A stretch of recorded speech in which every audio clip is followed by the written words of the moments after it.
Shit. Wrong button.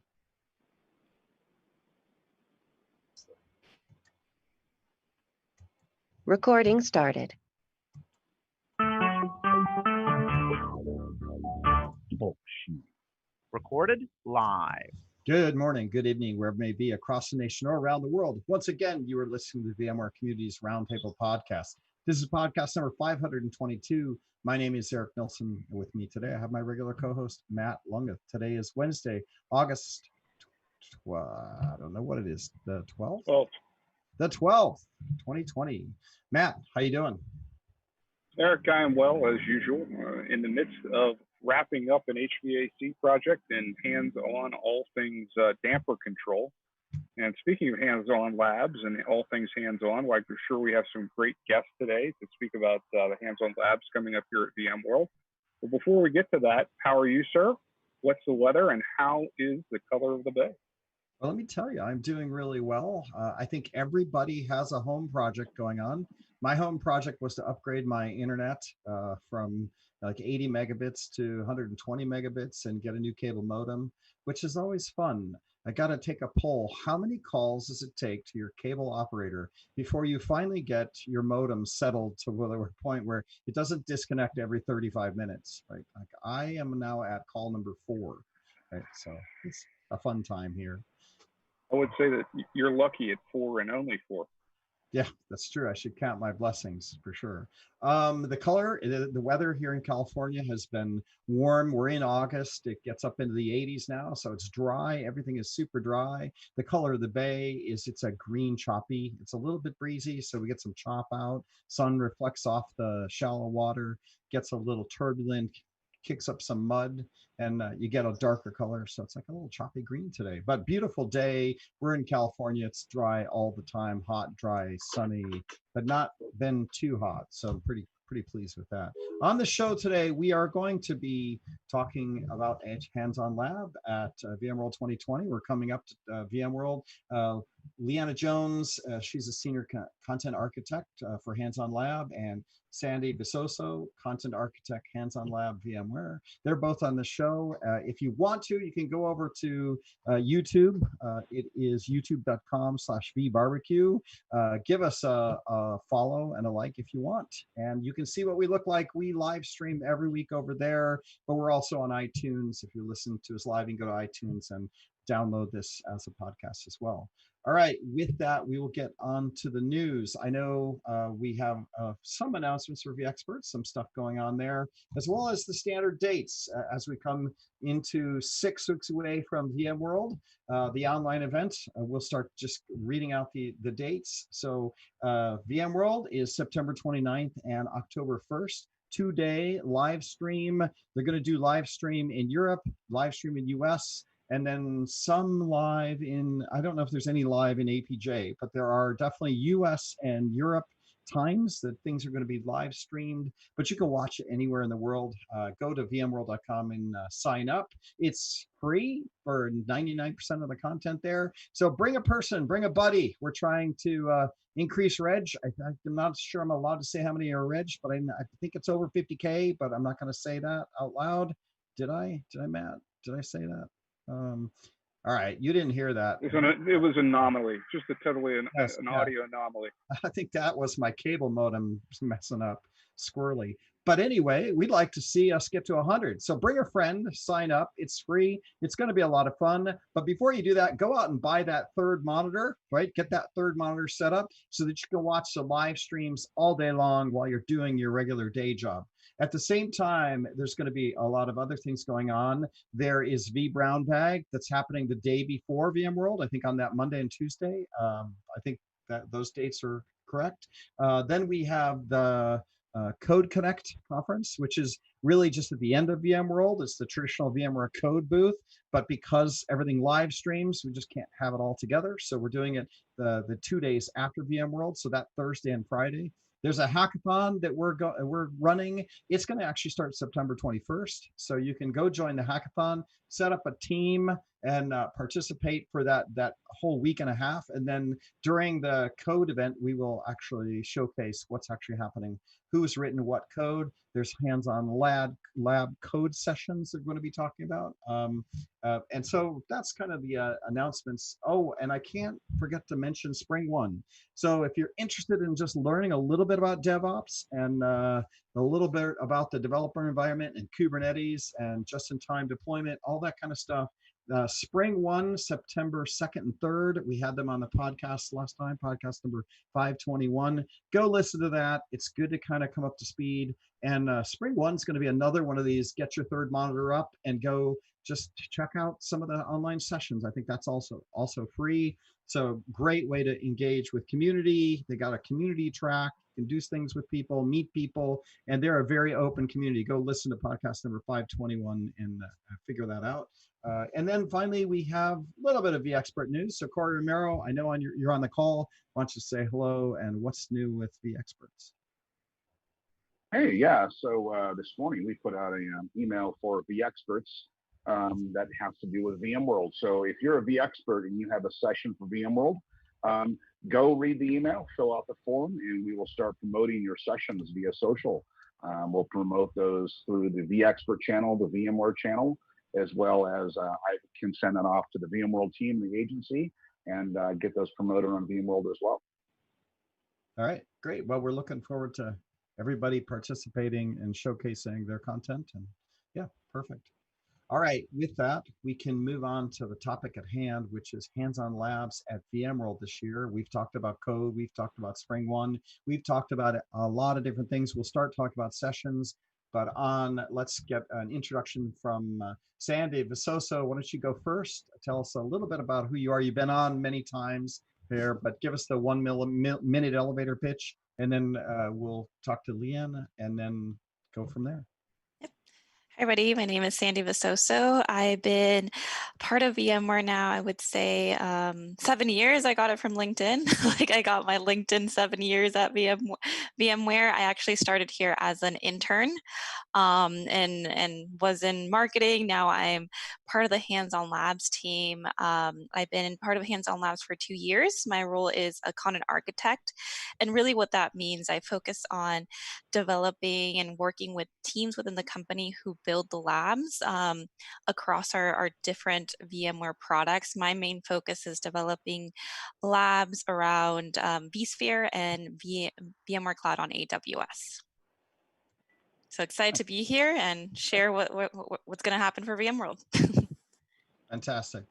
Leanne, how do you say your name? Leanne? Is it Leanne? Leanne. There's just no A on the end, but you're close enough. All right. Yeah. So I'm Leanne Jones. I'm also a content architect working closely with Sandy. And I have actually been at VMware for just over 8 years. So I've been part of the Hands-On Labs team in a full-time capacity for a little bit over a year. Before that, I was a field SE, and I was a volunteer. So I've actually worked with Hands-On Labs for, I think, almost about 6 of my 8 years at VMware. So definitely a great place to be. And so the teams that I focus on are NSBU and MAP. So to your point about like Spring One and such, we're hoping to be able to have some hands-on lab content at Spring One as well. So that's one of the business units I work with. What does MAP stand for? I'm sorry, Modern Application Platform. Okay, good. It's hard to keep track. Yeah, so I do network and security and modern applications. Modern apps. Good. That's going to be a big one this year, I assume, right? Like yeah. With all the Kubernetes integration into vSphere, I would assume that was going to be our exciting. I was actually looking forward to the real VMworld, the physical event this year, because there's so much cool content with vSphere 7 and Kubernetes and all that I was like, this is going to be a great year. And it's kind of been an okay year, right? So, all right. So let's talk first of all, high level. We have COVID going on, and I know that that makes it hard, but to some degree, you guys have already been online. You've already been driving hands-on labs for, online, not necessarily all the labs, but a large percentage of the labs have always been online. So this isn't like a radical shift for you guys to go to a VMworld online versus a VMworld, physical. What's some of the changes that you've seen in COVID with regard to planning and getting ready to operate hands-on lab this year? Well, I guess for one thing, to your point about trying to bring a friend and trying to up the number of people who are attending. Normally, it was at VMworld. Yes, 100%. We not 100%, but we get at least 90-something% of the labs available online after the physical conference in previous years. But we were able to have a very controlled room size. And so you would either come in and attend an expert-led workshop or be able to use one of the thin clients that we had set up. So it was a very controlled environment. And this year we're taking some steps, trying to make a lot of content available to everybody. So if we end up at 100,000 people, we're hoping that most of you will be able to come out and at least see some lab simulations. And so that's been, a very exciting to try to expand out. The pure scale, I can see that, because it's easy to think like, hey, let's set this thing online, this will be great. But then you look at like, hey, how big can a Zoom meeting actually go, right? And it's like, well, it turns out it's like maybe 500 or 600. That's it, right? The platform won't actually support more people log in. We've had that problem with All Hands, where we have an All Hands for the corp and over 1,000 people join and you're blocked, you can't get in, right? And so there's a lot of these things that we think, well, we've got online for hands-on lab already. But then when you say, look, we're going to maybe have 50,000 people jump on this, that's a bit different than 300 people a day taking a hands-on lab, right? How many do we run per day normally? And then what are you guys planning for? You know, I have to admit, I don't know off the top of my head how many we run normally in a day. It's definitely hundreds and hundreds. I wouldn't be surprised if it was over 1,000 a day, but it's very spread out. Yeah, a couple of years ago, I heard like 300 or 400 a day that they were handling, and they were easily scaled up to, and this was a couple of years ago, so it's probably, like you say, more, right?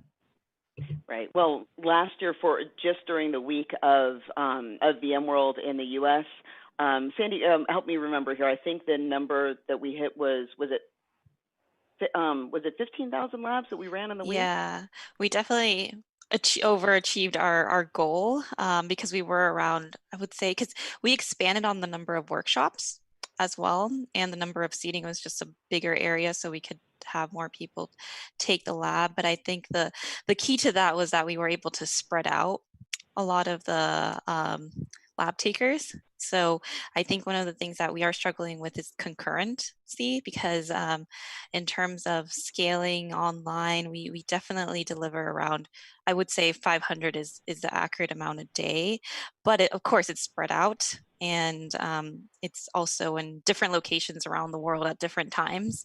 So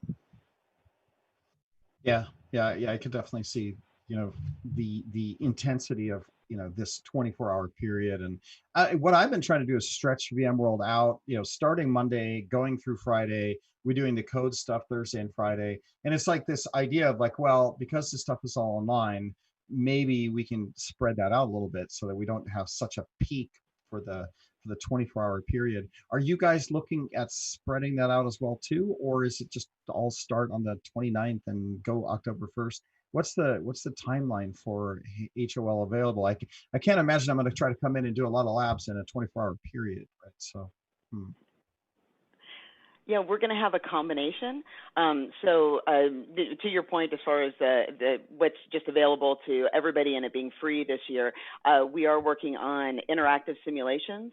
So they're not going to be exactly the same type of content where you're logging in and having a live environment, because frankly, our clouds can only handle so much, but those will be available all 4 days. So if you're one of our, and hopefully we've got a lot of them out there, if you're one of our premium customers, we are going to have some live sessions. They'll be much more intimate. And where you're actually going to have the folks, the captains, the specialists from the field that help to write the labs. They'll actually be doing talks, taking you through that content, and actually making sure that you have a really personalized, able to ask questions type of experience. But outside of those hours, or if you're not a premium customer, we're going to have those iSims, interactive simulations, up and running. So the goal will be that anytime that you have time, you'll be able to check out Hands-On Labs, check out some of the content, get introduced to, get some really good interaction with our new products and our new features. And that'll be definitely over the entire week. So to your point, even beyond the first 2 days.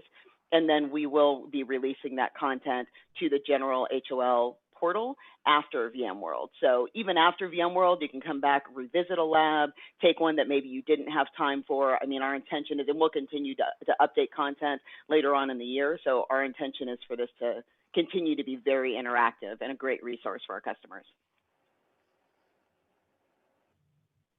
Nice. I don't have a lag. I was just giving Matt a chance to see if he wanted to ask a question.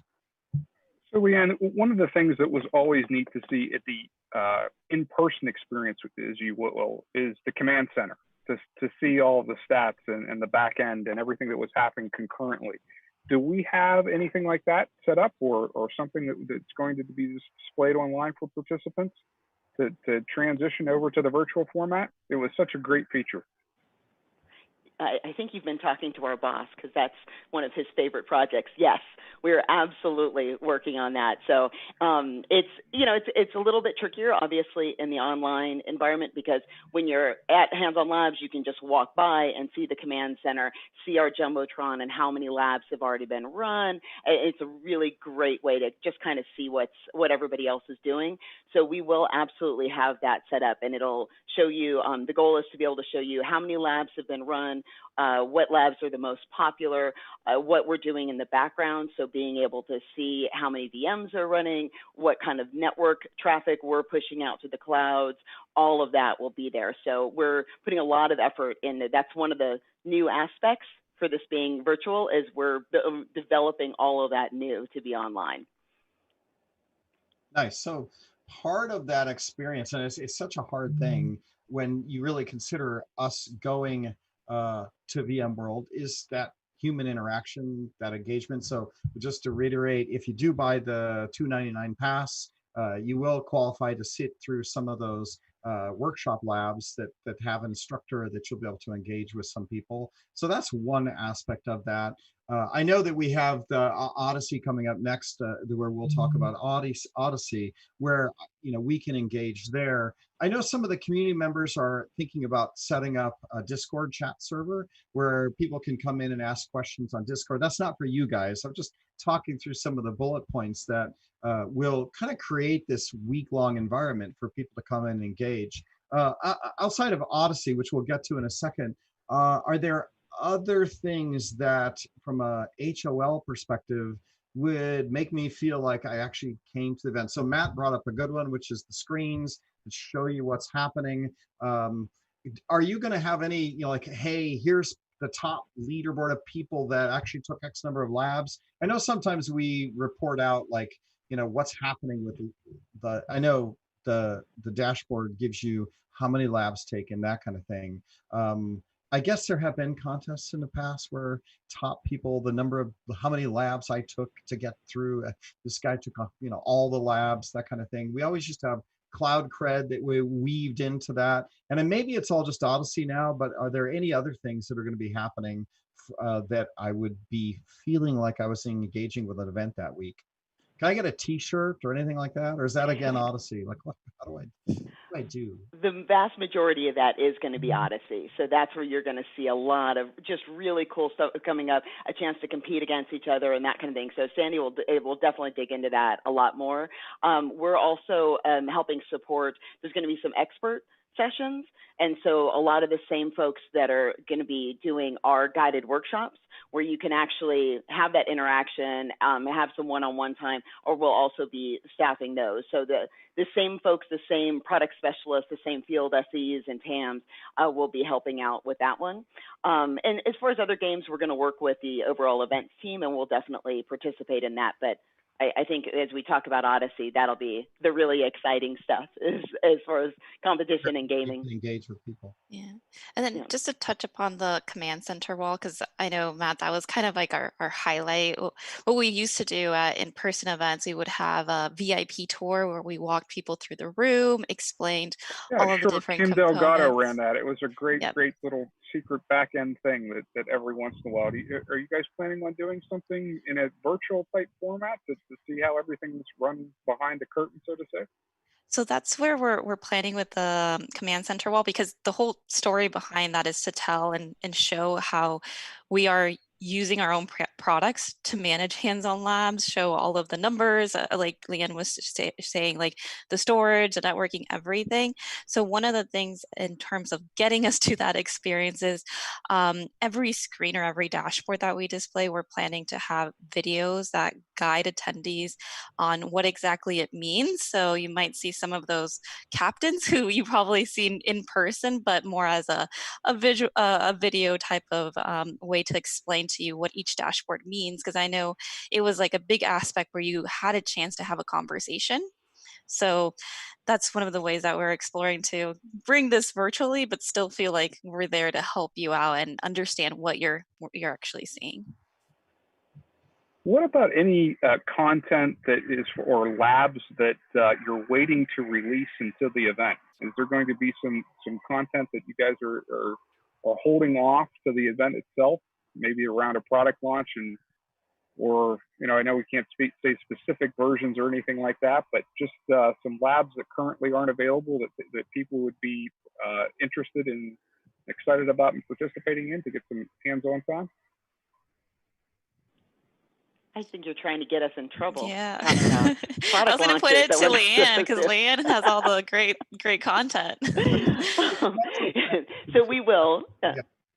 The national What was that, Eric? is what's going to be new at VMworld content-wise, and you can say whatever you can say, and what you can't, you can't. You always know there's going to be announcements and launches, so just tell us what you can tell. What should we be excited about, or can we be excited at all, or is it just going to be new versions of the same old stuff?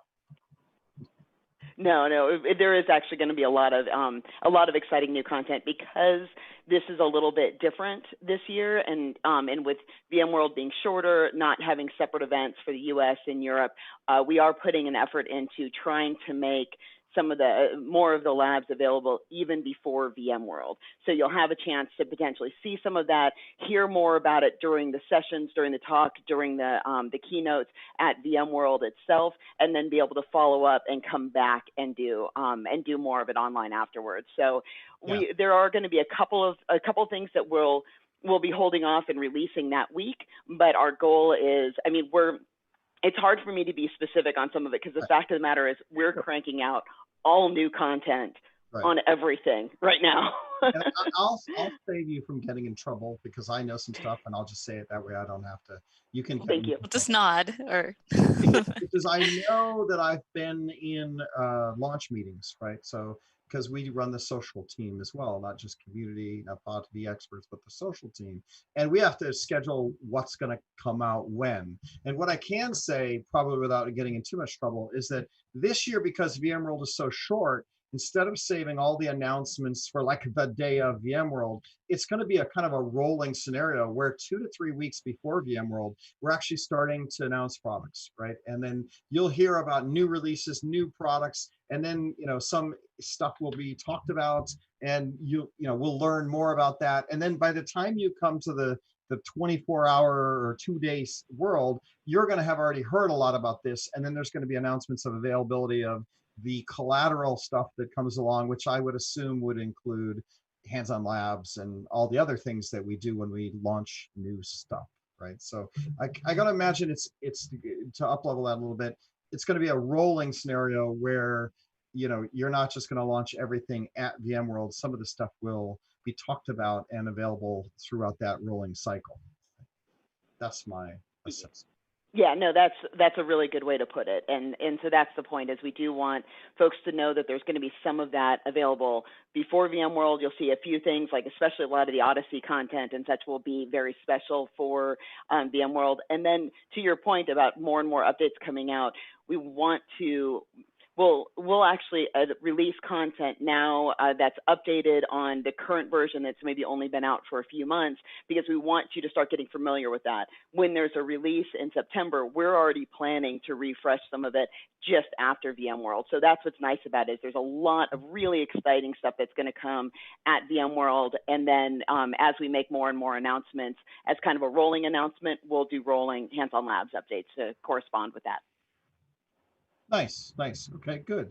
All right, that takes us to 12:32, which means we can talk about Odyssey, right? So, Yes. I think it's Sandy. Sandy, are you the Odyssey person? Who are we going to chat with? Is it going to be Sandy that's going to tell you? Can tell us about Odyssey? Yes, I'll be talking about Leanne as well as involved in the process. So her content's going to be part of Odyssey, so she can also jump in where needed. All right, so we'll start with Odyssey for people that have just joined VMware and maybe just listening to this podcast.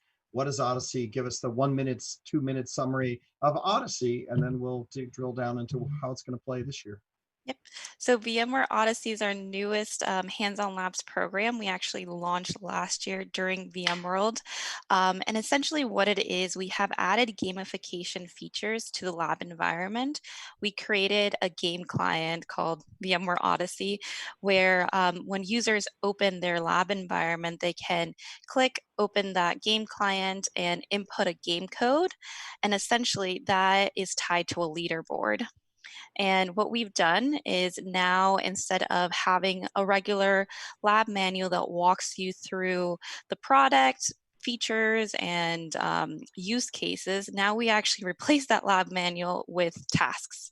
So essentially, we are challenging users based on their skills of our product. So if you took a lab and now you want to test what you've learned, you go and take Odyssey. And we have automated the whole validation process. So within the game client, we have created API calls in order to validate through Power CLI, Python scripting, to ensure that what you have done is correct. And if you didn't, it says, oops, try again. So that's really what Odyssey is. We've taken a different approach on how users can evaluate their products, and also challenge their skills and build new ones and see where they're at, essentially. And people that want to learn more about Odyssey, we spent a whole session, podcast number 506, where Sandy and you guys came in and just talked about Odyssey specifically. So again, you're going to be running it. What's going to change this year? Because I know last year was at the venue, you had screens, you had participant. I think we even made a little mobile app, and it was kind of fun, but it was kind of an in-person thing. And then we're in person. How is this going to change this year? Yeah, that's correct. That's where we had a little bit of a challenge, because we still wanted to build the excitement, feel that, rush when you're competing against other people. At VMworld last year, we had a whole stage where teams were going head to head, and in the big screen, you got to see the leaderboard music playing in the background. So it was a lot of fun. So this year, knowing that we only have 2 days instead of the typical 5 days, one of the things that we're doing new, we are actually having a pre-event.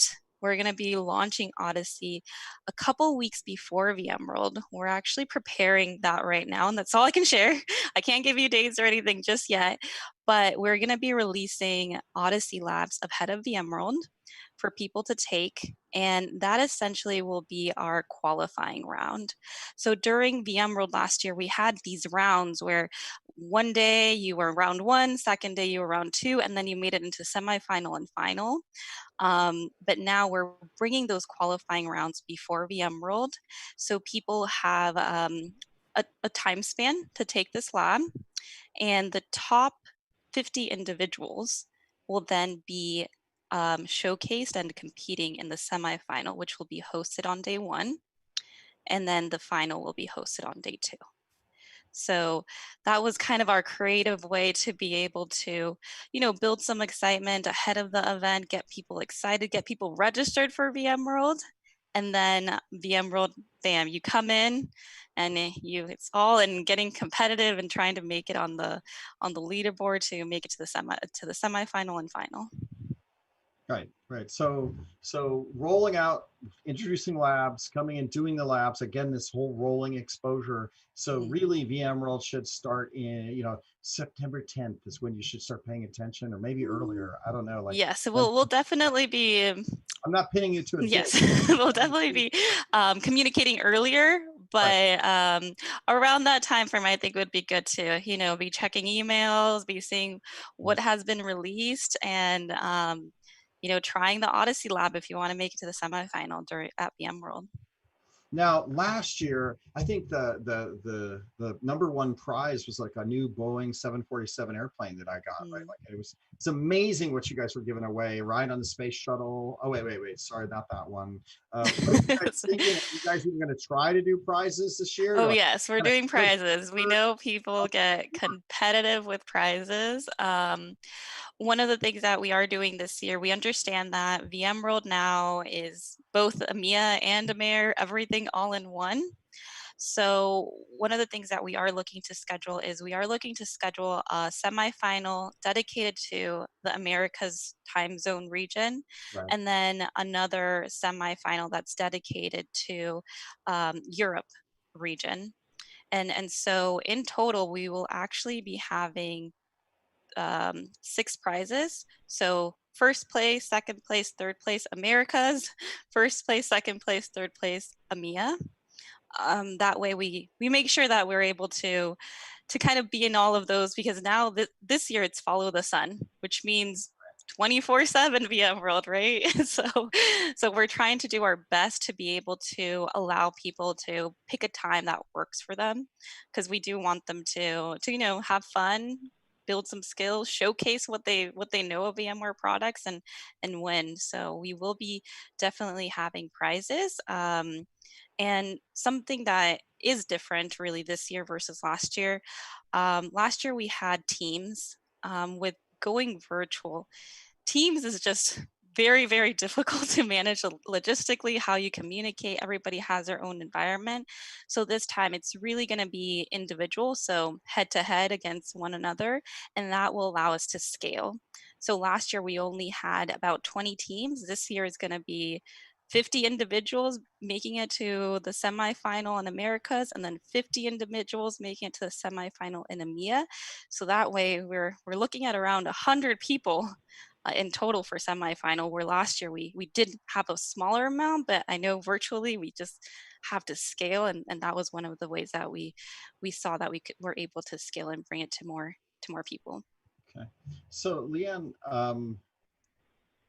Easter eggs, cool things inside the lab. Like, are there going to be hard things in these? Is there going to be something challenging that I haven't seen before? Like, how are you guys going to make these things so that when I take this is not just like the same lab that I practiced 15 times over the last 5 weeks so that I could come in and nail this one? What are you guys doing different? Well, there's going to be a range, so we try not to be really mean and have all of it be this really advanced. If you're not a product expert, you're never going to be able to get through the tasks. But yeah, so we're trying to make sure that the core labs, so just the traditional hands-on labs experience where you can go through and really learn about the products, that will be available a little bit earlier, so you have a chance to study. But then once it comes down to Odyssey, oh yeah, it's all new tasks. And you're going to have some new products that we've never covered in Odyssey before. And some that are frankly very new products. So there's not going to be a lot of people with experience out there. So yeah, it's not going to be all easy, but there'll be some stuff. If you know NSX, maybe you have a chance at getting through some of them a little bit easier, but it's going to be a combo. Nice. I'm just going to build a bot, right, that goes in, uses a mouse clicker, and it's just going to run like 500 different scenarios or 1,000, answer a bunch of things. Is it multiple choice, or do I have to actually have my bot type in answers? I just got to know so I know how to win that new Boeing 747 prize. There's only going to be 6 of them this year, so I got a limited choice. But yeah, I guess that's it. You can come in. There will be, it's learning, you get to learn, right? But then you also get to compete. There's the 100, it seems like it's like narrower. Am I going to be able to see how I did overall with the 50,000 people that take this? Or, like, is a general point system that goes all the way down? Or is it just, hey, you either make the top 100? Reminds me of a golf tournament where you either make the weekend cut or you don't, right? And if you don't, then you're done. Is there Yep. general scoring as well, or is it just a cut system? Yes, we will have a leaderboard specifically for each and every stage. Something new that we're still in testing, but I can give you kind of like a sneak peek into this. Last year, or currently right now, Odyssey is based on time and accuracy. But this time, knowing the feedback that we've gotten, it seems like scoring is the best way universally how people know where they qualify. So this year we will be showing score and time. And so that'll be something new that you'll see in our leaderboard for the first time. Right now, we're testing that internally, seeing how people react to it, if they like it, they don't like it. So, but so far, we've been getting positive feedback that that is the way people like to be seen on a leaderboard, both with their time, their score, and accuracy on the tasks. So that'll be something new that we're releasing, and a way for users to transparently see kind of where they land in comparison to someone else. Have you guys seen that cheatodyssey.com site that some guys set up where you go What? and you No. read all the answers and like learn it before and then come in and nail it? So I'm just wondering, like, how are you going to manage, because it's online this year, like how are you going to manage whether people are actually Googling everything ahead of time while they're playing? I guess there's time element that makes it hard to Google as fast as Yes, you Google. yes. Hey, we know people are going to be trying to find the best way, but it's really on strategy. Seven. You have we built the labs to be completed within 30 minutes. That's kind of our we've been working with different people in the organization to understand the difficulty, the easiness of a task, but our goal is to fit it within a 30-minute time frame that someone can complete.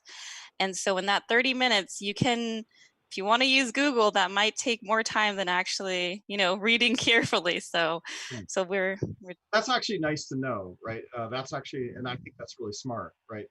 Because it's always like, well, I don't want to commit a whole 2 hours to something that I'm gonna not even show up. Going to be number 99 out of 100, right? But if it's only a half an hour, one that does alleviate the cheating aspect, because it's not going to really be worth. Plus, it's only a half an hour investment, so if you don't end up in the top 5, who cares? It just so is half an hour, and you probably learned something.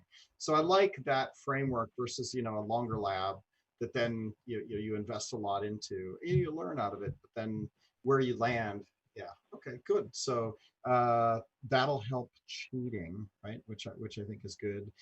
Shipping your 6 things, that's not going to be a problem. Prizes, but nobody gets a sticker. How are we going to do stickers this year? Like, there's no way to do this. virtual sticker. Something virtual Sunday. We're actually working on having a virtual certificate to the winners that we're going to be sending digitally. Last year we actually printed them and gave them to people on site. So this time will be virtual, but we will be again handing out those certificates to the winners as well with their prize. Very good, very good. So other things that were on our list to talk about, I think today for you guys is, all right, VMworld is coming up, but this is good. But then after VMworld, how long is this stuff going to hang around, right? Like, did Odyssey continue playing last year, or was it at the end of VMworld? What's the history of, the arc of Odyssey going forward? Are you guys going to run it at VForms and APJ? What's your thought process for the arc of the rest of the year? Yeah, last year we had them trickle down into the V forms in Asia region. So we had competitions in Singapore, Japan. I know, Leanne, you were in India and also went to different locations. So this year we are looking and working with the organization who is located in the regions to see if they want to follow a similar framework than what we're doing at VMworld. We're also partnering closely with the Vima community. Right now, they're actually running the Peers and Pints this year, which is dedicated to Odyssey, where it's a after hours where people get to network, have fun, and do an Odyssey lab. And so they're very excited to see the new content that's coming at VMworld, to be able to do more kind of virtual sessions like that. So definitely continuing to partner with Asia locations and also VMUG. That makes Andy, sense. to that end, where are we at? And forgive me, I don't know the exact answer where we currently even sit with this. But as far as our friends and user base that are out there in a community that English would maybe not be the primary language, and how are hands-on labs coming along with localizations? Great question. I can answer for Odyssey. We did localize them. We usually start localization once we've hit the mark in terms of, okay, this lab is fully developed, it's gone through the necessary testing, we're good to send it off to localization. And usually that happens within mid Q3, and then we start to release what has been localized. I don't know, Leanne, if you have more details, but so far that's kind of been our process. Is as we finish a lab, we kick it off to localization, and we slowly release those languages. Yeah, and that's just to add to that, that's one of the things that's nice about this year, since we are pushing to try to get some of that content locked in and released before VMworld. We're hoping that'll give us the opportunity to potentially even have some of the labs in different languages for VMworld itself. So, it is a process. So we won't be able to have as much as we would like at VMworld that's in the different languages. So please do continue to check back and look for more of that. But that is our goal, and that's part of what's nice about seeing some of that content locked in, earlier in September, is then we have a chance to get it into some other languages. So we'll definitely be working to make that happen. And Leanne, where's the best place for a user to check? Is there a URL, a Twitter feed? Where's the best place where those announcements are usually posted at? Normally, if you just come out and just basically go to our website, so just go to the labs.hol.vmware.com website, or just the hol.vmware.com. It links you to, we've got a blog site, community site, things like that. As you go out to the catalog, it will actually have flags. So you'll be able to see the content on the, as you go through the left-hand side and look at all of them, it'll have a flag that says if something's new. It'll also have tags with it, so it'll show when it's available in different languages. But we are trying to do more and more announcements with that. So, our blog sites, and we're trying to make more of a splash in digital marketing than we have been in the past. So we'll try to make that a little bit more obvious this year. Very nice.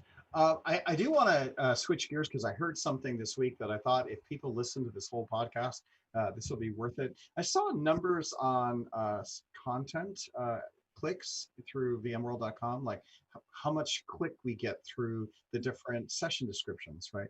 And the number one, believe it or not, was NSX content, right? So Leanne, since I think you do some networking stuff, what are some of your favorite NSX learning labs that we got out there? And I know that VMware announced helping with VeloCloud build out 5G networks and all kind of crazy stuff that the networking world is going through. So I guess I'll just pick your brain, beginner, intermediate, and advanced. What's your kind of scenarios for NSX and networking labs out there?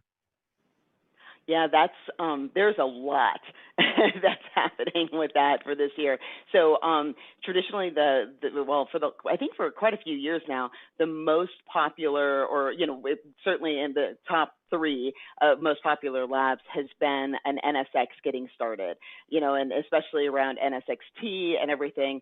Well, we released an updated version, so we did release version 3 of NSXT earlier this year. So we're releasing all new content specifically around that. And so depending upon where you are with NSX, we'll have content available. And so this is in the core labs, as well as, we're just a little hint, we're working on getting some cool stuff out there with Odyssey as well. So stay tuned. But yeah, so the getting started is really a great way for folks that are maybe new to networking. If you were traditionally a vSphere admin, or something like that, now having to branch more into networking, it's a great way to really get going, get your feet underneath you. this year, we're actually able to provide even more advanced content. So given all the new security features that are out now with NSX, we're actually working to release a lab that'll be completely focused on those security features. So very advanced. It should be really good content for some of our more senior network administrators and folks that have maybe been working with NSX for a while. But then, of course, we're also doing advanced load balancers, so from Avi Network, as well as a lot with SD-WAN and VeloCloud, and actually how you manage, going back to like some of the application stuff, how you work with Kubernetes and secure Kubernetes with NSX. So there's a ton of exciting new network and security content coming out. Nice. Well, I could see that. And if you look at Kubernetes, that was going to be my follow-up question. Same question around Kubernetes, because in the top, I can't remember if it was NSX, then Kubernetes. I think there was somebody that came in second, and then Kubernetes was actually third. So same question back at you, which is, what about Kubernetes labs? Yeah, that's also, I mean, everything with the Tanzu platform is really exciting, and there's a lot new that's coming out. I mean, heck, there's parts of it that are built into vSphere now, you know, so just being able to do vSphere and Tanzu together and Kubernetes built into that. So yeah, that popularity has increased a lot as people have realized that VMware really is a partner in that application community and has worked closely with different, with Docker and with all the different community members. So us being able to offer solutions that help actually make your Kubernetes environments more enterprise ready and security, all of the things that a traditional enterprise needs. So the Tanzu product set really lends itself to that. So to that, we are absolutely working on all new content. So Mission Control has been out for a little while. I think that was one of the labs that gained popularity. We had some kind of generic content before about Kubernetes, but now you'll see things around Kubernetes Grid, Tanzu Kubernetes Grid integrated. You know, all of that is going to be updated and a lot of new content this year. So it's all in progress. Very nice, very nice. I know that that's going to be a popular one. I'm excited to see all of these things roll out and be available at VMworld this year. And in combination, I feel like we need to do a podcast on hands-on lab creation, right? So that I can actually build out a small network environment as well as a Kubernetes environment and actually start to get my feet wet on this, because it's all places that the traditional IT administrator is growing into this year, right? And it's obviously popular because it's ending up in these top 5 list of people that are looking at sessions to download, right? And there is no limitation on it. Absolutely, we'd love to have both Leanne and Sandy back, and maybe have some other members of their team to see the nuts and bolts of how all of this is built and designed and how we roll these products out. And I'm sure that we're using, you know, our own product set very extensively, not only to demonstrate, but then just to deploy as well. So I'd love to have both of you back. I have one more topic, because I think we have like 5 minutes left, or maybe 6 minutes left. So cloud, I know we've been talking about cloud. Everybody's talking about cloud everything. We have different cloud providers, hyperscalers, all this stuff. When is one, are you on cloud today when you're talking about infrastructure? Like, and then 2, when is an HOL going to be run on Tanzu with some microservice architecture in order to, you know, debug all of our Tanzu platforms, right? Because, you know, we know that using our own stuff is a great way to debug before our customers actually find these bugs. So take us through cloud and you know, the future projection of microservices in the hands-on lab environment. Wow, that's well, that so there's 2 aspects of that. So Sandy, I know you work on some of the cloud ones. You want to talk about what we do with AWS and such? Yeah, I can take the first one, and then you can take the second part. Yeah, so in terms of our VMware, how we build hands-on labs, we use both private and public cloud. So we actually use 3 private clouds located in California, Washington, and Amsterdam. Usually, like in the past, Amsterdam has been the one that we mostly use for VMworld Barcelona, but those are our 3 private clouds. In terms of public clouds, in the past, and we're working on this. We partnered with IBM and AWS. We actually do have hands-on labs that it's called VMware Cloud on AWS, and we are going to have workshops around this. We're expanding our partnership with them and further building upon that partnership that we have with them to build more extensive content, but also get people in and test out in this cloud environment and leveraging their And, resources. and I remember from last year, we're actually using our management infrastructure to manage across our on-prem Yeah, and our cloud services, really using what we promote as a pure hybrid environment where you're managing workloads across the two. Is that still? correct. Yeah. All right, great. So we got that, but that's fantastic. Now, Leanne. Yeah, so Words, I'm happy. Microservices, I can't wait. yeah, so we're definitely we're working to be able to do more and more with microservices, and it's interesting because it's actually kind of having us really take a look at what that core infrastructure is, and that core infrastructure is very different for a traditional vSphere environment versus a microservices. So we can definitely, and I mean, frankly, VMware has been able to do this for a bit, so we're able to support being able to do Kubernetes clusters within a vSphere environment. So you get all that management goodness with the flexibility. So we're definitely living that within the HOL environment. And one thing that's been kind of nice, so you'll see more and more of that as we move along, and especially if we do another session where we talk about the infrastructure and how HOL is actually built. We're planning more and more of that within the HOL environment and to help us hopefully make management easier. But it's interesting with things like Tanzu Mission Control and some of our products that are very cloud-based, these are live environments.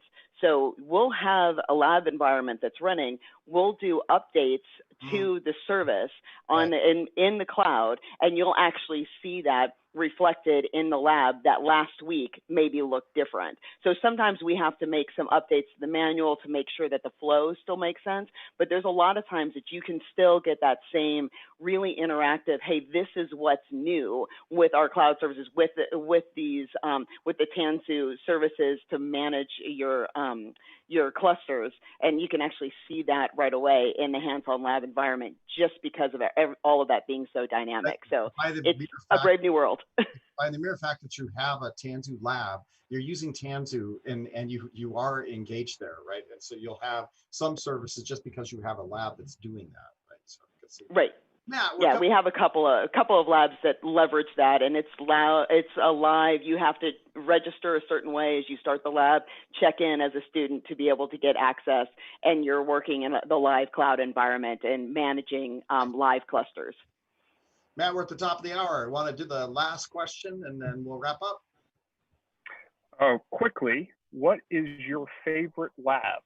Leanne and Sandy, I'll let you each answer that individually. Of all that are out there, what's your go-to favorite lab that you just enjoy and just think is a great combination of everything that Hands-On Labs has to offer? That's a hard one. That's a tough question. Yeah. You might get us in trouble with some of our volunteers, but I have to, and maybe it showed because of the fact that I've mentioned like the Mission Control Lab a couple of times. That to me has been a fun challenge because of its the way that it uses cloud and that kind of thing. So, and that one has been, if not my favorite, at least one that's been really super interesting for me. Yeah, I think for me, in terms of like complete and someone that's coming to VMworld, for the first time testing our products, our number one lab has always been Virtualization 101. I know it's surprising, but that is our number one lab. So I do encourage anybody who's new to start off with that lab. Recently, my favorite one, just because I haven't been in that space so much, has been vSphere with Tanzu, because we are using a lot of new capabilities going into the Kubernetes side. So for me, that was a lot of learning when I was working with the captains to build it and testing it out. I was like, wow, this is really cool. I'm getting into the PuTTY and using this command line. So I haven't done that so much in my experience in the past. So that was something definitely I enjoyed. Matt, long as you are an evil person, my answer to that question is I have no favorite children. They're all my favorites. Oh, we should have answered with that. That was good. All right, we're at the top of the hour. Thanks a lot, Matt, Sandy, Leanne. Thanks for being here as always. I'm excited about VMworld. We'll certainly see you in the backdrop, and looking forward to having you come back and tell us who won the Odyssey game environment. That should be fun. Last but not least, V Barbecue. Tony Foster, you've been there quietly sitting on chat talking about all kinds of desktop. I don't know if you're still there. Got any V Barbecue? I did some V Barbecue myself this weekend. How's it going? I did sausages and pineapples, and my favorite hands-on labs are the VMware Horizon labs. Of course it is. Yeah. The Horizon Labs. You can't go wrong with that. I did make, I did some classic tri-tip on the barbecue. And what I would say is this time I bought from the grocery store pre-seasoned, marinated for a 2-day tri-tip or maybe 3-day tri-tip. And what I would say there is be careful when you put that stuff on the grill because it's already got the marinade on it and sugar on it. It'll burn much quicker than a normal tri-tip. You have to have the tri-tip on low heat. Otherwise, you end up carving off the 1/8 of an inch of the outside that has turned to complete charred blackness, which eliminates the whole idea of having some great seasoning on the outside. Not that that ever happened to me. No, never does. But in case you're doing it, be careful about that. You heard it from a guy. That's right. I heard it from a friend of mine. My friend of mine had that happen. So there you go. It's a great show. Thanks a lot. Thanks a lot, guys. We'll be back again next week. Until then, eat some barbecue and have some fun. Life